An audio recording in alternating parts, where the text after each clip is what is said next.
Well, I'm back. It's been a while since I've done the YouTube. I've been quite sick in the last while and procrastinating. So I apologize for not posting any new videos.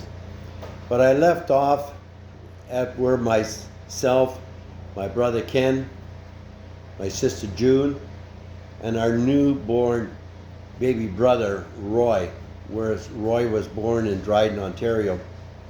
We're all living in Amesdale, Ontario.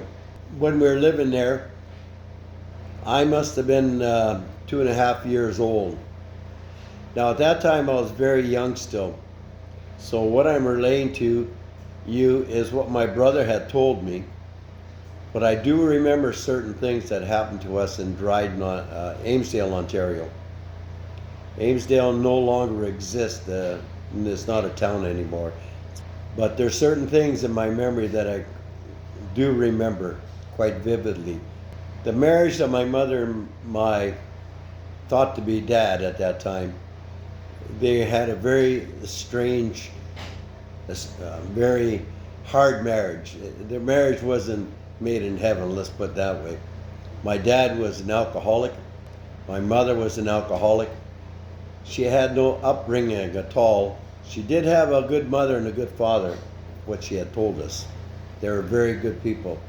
They didn't drink, so I don't know how in the world. Well, I can understand how my mother started drinking because she was in a residential school. So her being in residential school and her sister Barbara in residential school, so that alone and all the abuse they took, I can understand why they took up drinking. And not only drinking, but because they were Native Indian women. And Native Indian women in the 1940s and 50s were worth like a dime a dozen. They were thought of as just some kind of woman that they could throw around, do whatever they want with, and the police didn't do nothing. All you have to do is look what happened in BC here. The Highway of Tears, where thousands of Native women have gone disappeared, and let alone what Robert Pickton did here in BC. So there's definitely a lot of history with what happened to Native women, and I really feel sorry for them, how they've been treated over the years. It's a different story with men. We lived in this, my brother said it was just a one-bedroom shack again in Amesdale. And my dad, he said he didn't know what he did. I guess he might have worked at the pulp mill there in Dryden. But he said he would come home at night all drunk, and Mom would come home drunk with him too, and they would bring their friends, and they were drinking this wine, homemade wine. They call it dandelion wine in those days. That's what they drank. And in those days they were called winos. That's because they drank a lot of wine. That's why they called them winos. But he said they would fight every night. Every night he said they would fight. And he said no one would be cutting the firewood to heat the place up, so he said the place was always cold. And my brother said he was scared for his sister, June. At that time, June would have been about 5.5 years old, because these strangers would come around all the time. And I don't know if anything happened to June, but she had a struggle years later. I'll be able to tell you about that when we moved to Thunder Bay, Ontario, which is Thunder Bay, Ontario now, but at that time it was Port Arthur and Fort William. So as years went on, living in Amesdale, not years, but things started to get pretty bad, he said. And my so-called dad, he didn't like Ken at all one bit. Ken was born in Broadview, Saskatchewan, just outside of the Cowessess Reserve. A rumor had gone around that that wasn't my dad's son, Ken. And I can understand that too, because Ken was a redhead. He had red hair. Apparently my mother took up with a doctor that was from England there, or Scotland.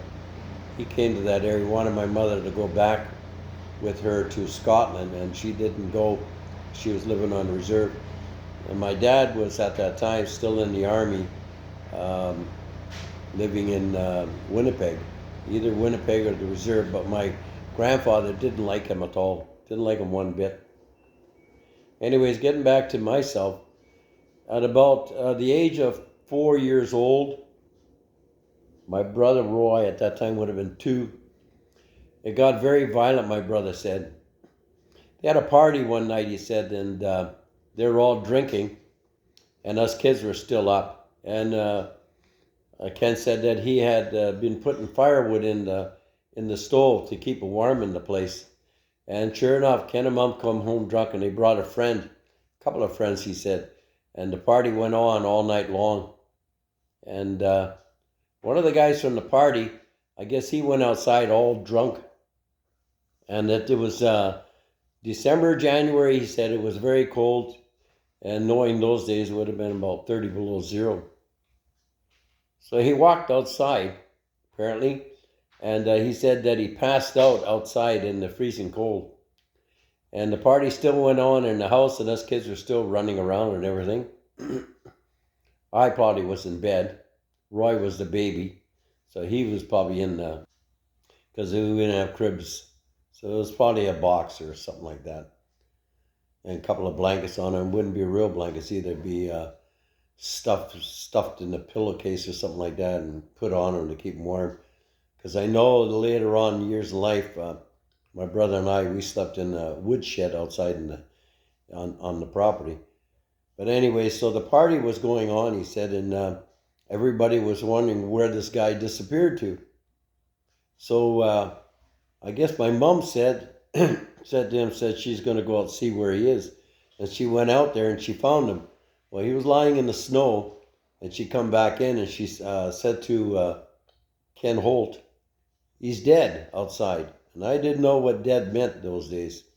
But anyways, he was dead. So, well, they dragged him into the house, and I guess they thought about, think about it, they thought about he would come back to life. Well, he did come back to life. So anyway, so there's this dead body lying on the floor in the shack, and they were still drinking away like crazy. So anyway, so the next day, the police come out, and my brother said that us boys, me especially, he says I was running around in the room and jumping over this guy. The guy was dead. I'm jumping over a dead body in the shed in the shack. It's funny now, but I guess it must have been pretty funny in those days. And my brother Ken, he was about 10 years old at this time. So anyways, he told me that night. And I remember jumping over this guy lying on the floor. I've never seen this guy lying on the floor. I didn't know he was dead, but he was dead. So anyways, the police came there the next day, and they arrested my dad and charged my mother with allowing a guy to die outside in the freezing cold. That's what he said. So anyway, so that was one story. So that's the first part of my story. If you want to hear the second part, I will post a second video for you to hear what happened after the party, the guy lying on the floor. I'll continue after that. It even gets more funnier. Anyways, thank you for listening.